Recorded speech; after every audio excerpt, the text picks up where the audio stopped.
L'œuvre du destin épisode 72, l'épisode commence, dans la chambre d'hôpital, Sarla, furieuse contre Janki, lui crie dessus tandis que Preta tente de la calmer.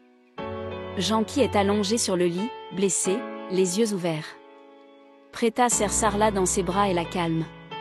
Elle pleure et serre Janki dans ses bras. Elle dit que Janki est comme une famille pour eux. Janki regarde Sarla d'un air vide. Tous les autres entrent. Shrishti serre Janki dans ses bras et dit qu'il la cherchait désespérément, et que si elle l'a trouvée de cette façon, elle a dû tirer sur Janki au premier regard. Karan demande à Janki si elle va bien.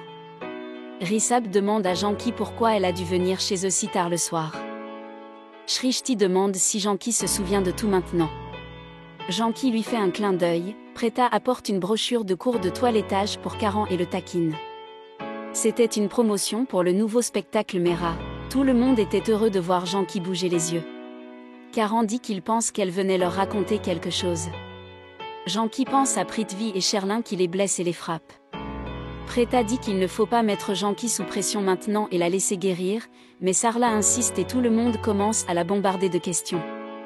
Le médecin entre et dit que Janki ne peut pas parler car elle est paralysée. Il leur demande de la laisser. Karena s'inquiète pour sa famille à leur retour. Karan et Rishabh disent à Karena et à leurs parents que Janki venait chez eux pour leur dire quelque chose après son retour de mémoire. Il conclut que quelqu'un a délibérément tenté de tuer Janki, mais se demande qui cela peut bien être. Le lendemain matin, Prithvi était prêt à partir. Il décide alors de ne pas y aller en bonne forme, il va mourir après tout, et s'entraîne à faire son deuil devant Sarla. Il décide de se remplir les yeux de glycérine. Devant la maison, Prithvi rencontre une fille qui sort de la maison. Il se présente comme le fiancé de Preta et sourit tandis que la jeune fille parle de Janki à une autre. Il se verse de la glycérine dans les yeux et frappe à la porte. À l'intérieur, tout était normal, la maison était vide. Il se demande où sont le corps de Janki et tout le monde. Frustré par ses yeux brûlants, il va les laver. En passant la porte, il est choqué de voir Janki dans la pièce. Il entre et s'excuse auprès de Janki pour ce qu'il a fait, aucune hostilité ne servirait à rien. Il dit qu'il est sûr qu'elle n'a parlé de lui à personne, sinon la police l'aurait déjà arrêté. Il lui offre une grosse somme d'argent. Janki est assise sur le lit, immobile. Le regard vide.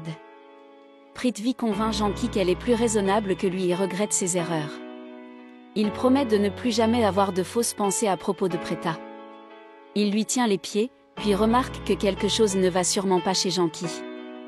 Il se demande pourquoi Janki n'est pas en colère contre lui maintenant, touche son bras et remarque qu'elle n'a aucun réflexe.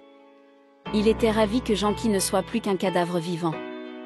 Il se vantait à nouveau de sa victoire. Preta demande à Binda si Sarla et Shrishti sont rentrés. Elle répond qu'elles sont toujours au temple. Preta ordonne à Binda de nettoyer la cuisine. Binda annonce que son fiancé est rentré. Preta confirme sa présence et entre. À l'intérieur, Prithvi dit à Janki qu'il ne lui fera plus de mal. Il se sent apaisé en la voyant si impuissante.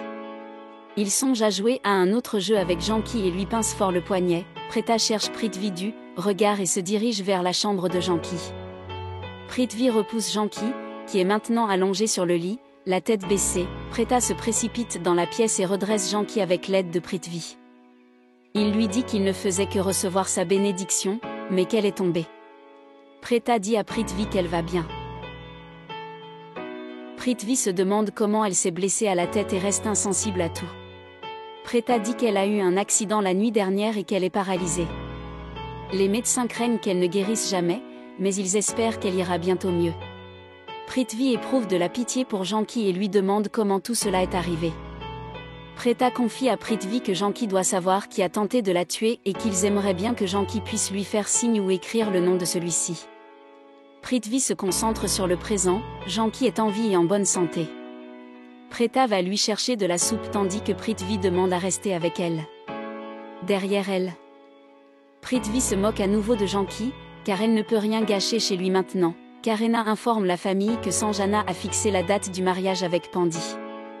Raki dit que cela ne lui semble pas approprié dans ces moments-là, après un accident dans la famille de Sarla. Sherlin accuse sa mère. Le temps presse, sinon tout cela ne serait pas arrivé. Elle invente que ses parents ne coopèrent pas. Sa tante se moque déjà des retards de son mariage. Elle reçoit un faux appel du chauffeur et parle comme s'il s'agissait de sa mère et de sa tante, pour tenter de la convaincre. Plus tard, elle pleure, affirmant que sa tante n'était pas prête à laisser le mariage retardé. Raki accepte de maintenir le mariage aux dates prévues et promet d'organiser la cérémonie de Mendy demain. Sherlyn est heureuse maintenant. Raki dit que la cérémonie ne doit pas être grandiose, car il y a peu de temps pour les préparatifs. Plus tard, Sherlyn raconte à Karena que tout cela n'était qu'une histoire inventée. Karena sourit, qualifiant Sherlyn de rusée.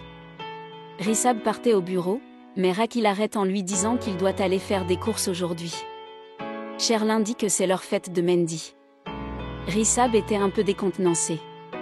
Karan se demande comment c'est possible si tôt.